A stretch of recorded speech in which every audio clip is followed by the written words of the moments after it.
Bismillahirrahmanirrahim. Assalamualaikum warahmatullahi wabarakatuh. Perkenalkan, nama saya Amalia Catursiska. Saya bekerja di SD Negeri Tinggarjaya 03. Kali ini saya akan melaksanakan kegiatan coaching dengan rekan saya yang bernama Bapak Handoyo yang saat ini sedang memiliki masalah pada anak didiknya. Beliau mendapatkan laporan bahwa ada beberapa siswanya saat izin ke belakang untuk buang air kecil atau besar, malah anak didik Pak Handoyo itu berbohong. Seperti itu ya Pak. Silahkan Bapak Handoyo untuk memperkenalkan diri. Ya, terima kasih dari Bu Amalia.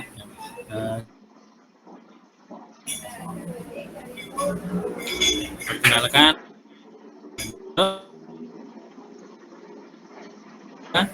saya mengajar kelas 3 ya. Kebetulan saya di sini saya mempunyai masalah ya, di mana anak-anak kelas 3 itu banyak sekali ketika jam pelajaran itu izin ke belakang atau ke toilet seperti itu ya. Baik, bisa kita mulai ya Pak Handoyo? Oke, bisa, silakan. Assalamualaikum Pak Handoyo, apa kabar? Waalaikumsalam warahmatullahi wabarakatuh. Alhamdulillah sehat Bu Amalia. Bu Amalia gimana kabarnya? Alhamdulillah saya juga kabarnya hari ini luar biasa Pak Handoyo. Pada siang ini, apa nih yang mau dibicarakan sama Pak Handoyo pada saya hari ini? Ya. Baik Bu, ya. Saya mau cerita ini dan mau mencari solusi untuk masalah yang sedang saya alami. Jadi akhir-akhir ini ya, ketika jam pelajaran saya ada beberapa siswa yang seringkali izin ke kamar mandi, toilet ya, ke belakang itu secara bergantian. Begitu ya Pak. Berapa itu siswanya Pak ya? Yang jumlah siswanya yang izin? Oh, yang ada sekitar 5 sampai 6 anak. Itu banyak sekali ya, bergiliran seperti itu. Oh, Pak Handoyo sudah pernah bertanya belum alasan mereka sering izin ke kamar mandi ketika jam pelajaran? Ya, pertama saya mendengar ya cerita dari teman sekelas anak-anak tersebut, kemudian kata anak-anak di kelas tersebut mereka hanya alasan saja izin ke kamar mandi. Padahal ada yang kantin, ada yang hanya berjalan-jalan di keliling sekolah, ya hanya pengen keluar kelas seperti itu Bu. Baik, setelah mendapat laporan tersebut dari siswa, Pak Handoyo itu langsung cek kebenarannya atau tidak?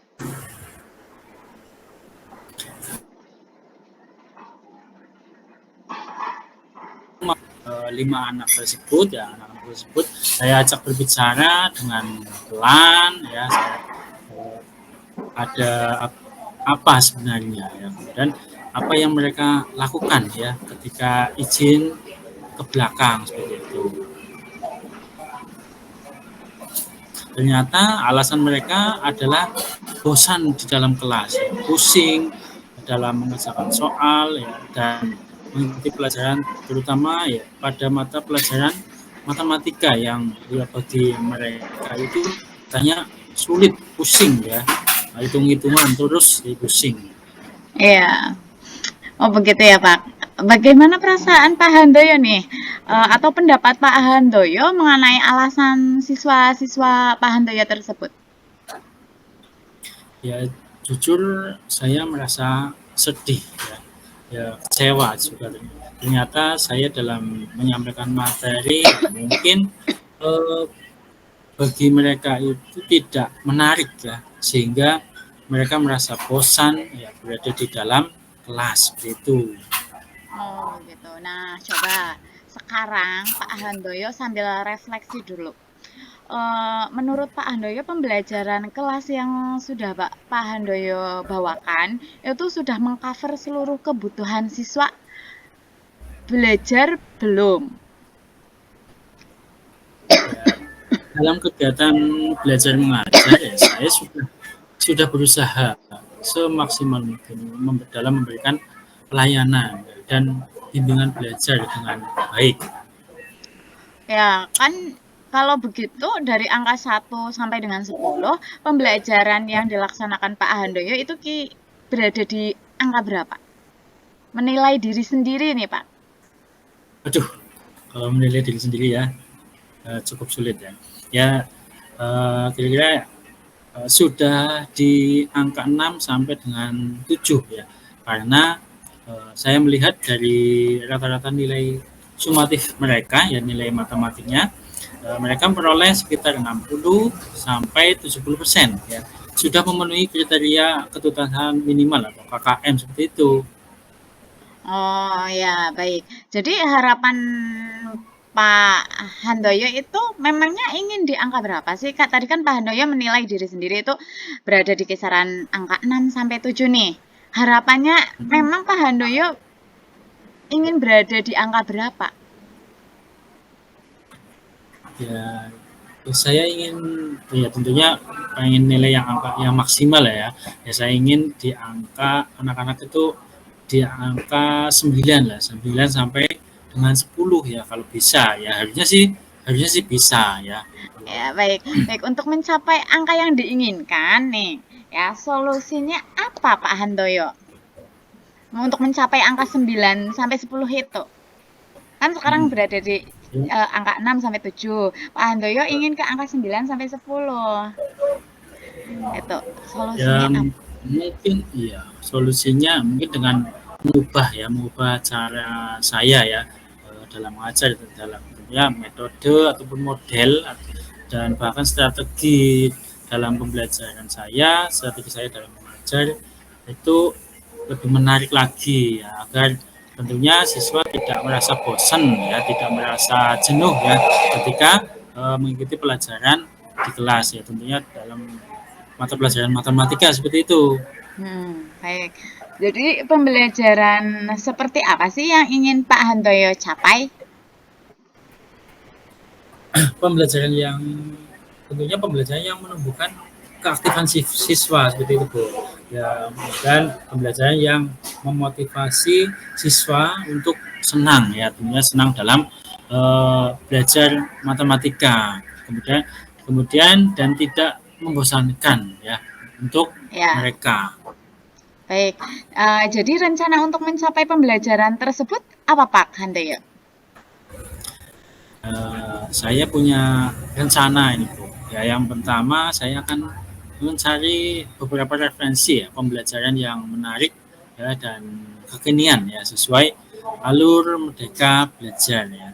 Ya dulu kemarin saya pernah mempelajari materi tentang Universal Design of Learning ya di platform Merdeka Ya, Mengajar PMM. di PMM ya. Mm-mm. Menurut saya itu pembelajaran yang berdiferensi ya tentunya sangat menarik dan lebih tertarik dalam pembelajaran matematika.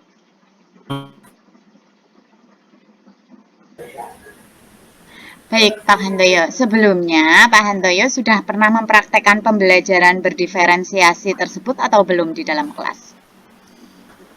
Sudah pernah waktu itu sudah pernah Bu ya akan tetapi hasilnya belum maksimal ya karena ya, saya menyadari karena waktu itu saya belum belum mendalami tentang materi pembelajaran berdiferensi ya pada waktu itu.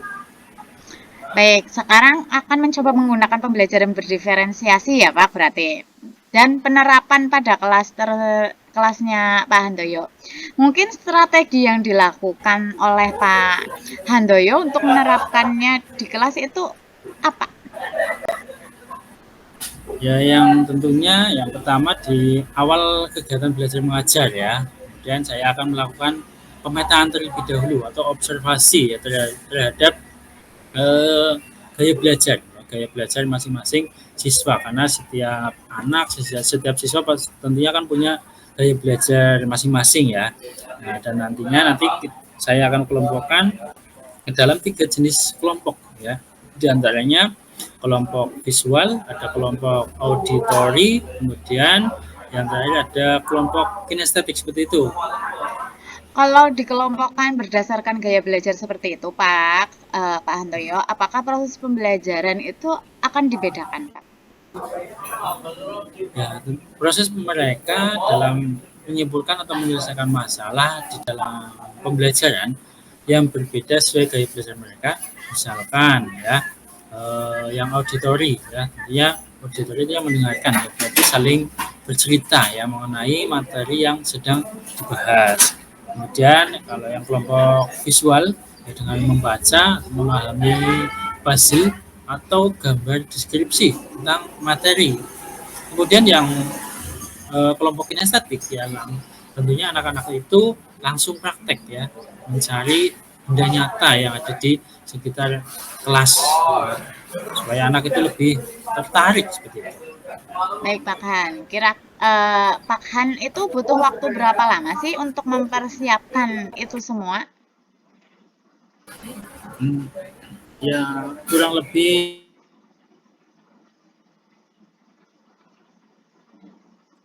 mengobservasi anak kan tentunya butuh butuh waktu seperti itu ya.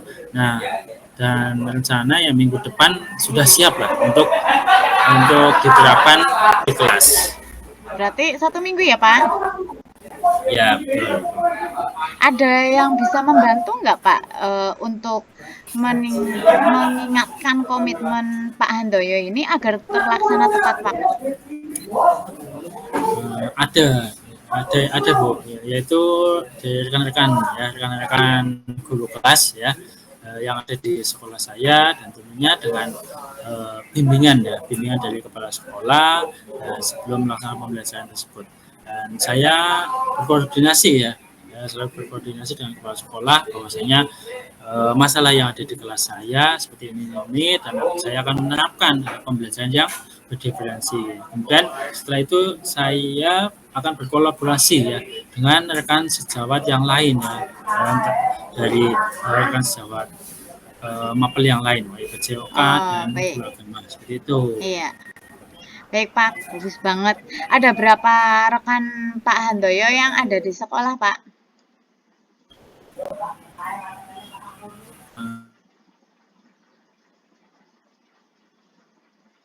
Ada 5 guru kelas, kemudian ada 1 guru PJOK, dan kebetulan beliau juga luar biasa sekali. Kemudian ada 2 guru agama, yaitu di sekolah saya kebetulan ada agama Islam, ada guru agama Kristen.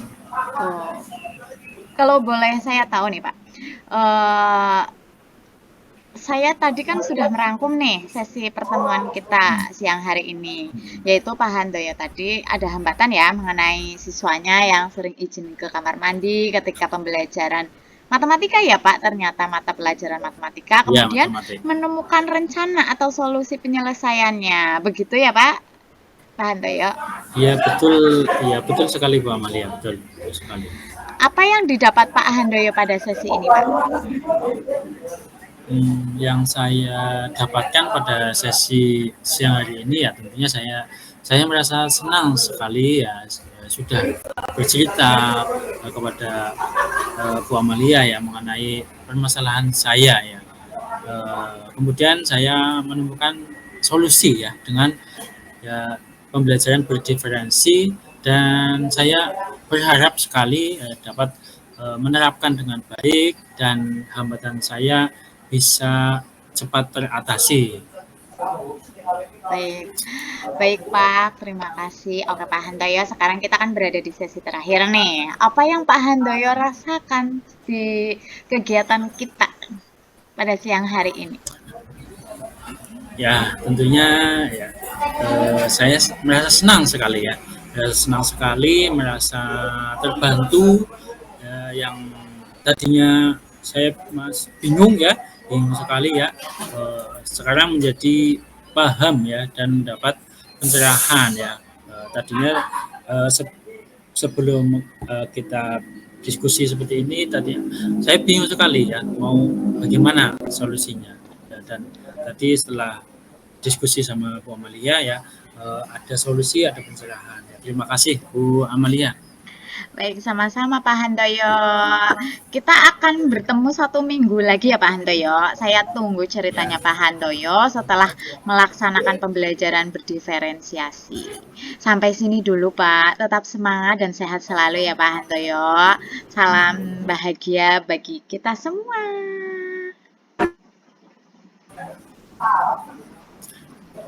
ya baik. Terima kasih banyak Bu Amalia sudah meluangkan waktunya, sudah mau mendengarkan ceritanya, yang cerita saya ya, masalah saya yang ada di kelas ya. Dan apa yang kita diskusikan pada siang hari ini ya bisa mendapatkan hikmah ya, pelajaran bagi kita semua, seperti itu Bu. Ya, baik. Sama-sama Pak Handoyo. Pak Handoyo top, mantap, is the best. Terima kasih. Assalamualaikum Sama-sama. warahmatullahi wabarakatuh. Waalaikumsalam warahmatullahi wabarakatuh.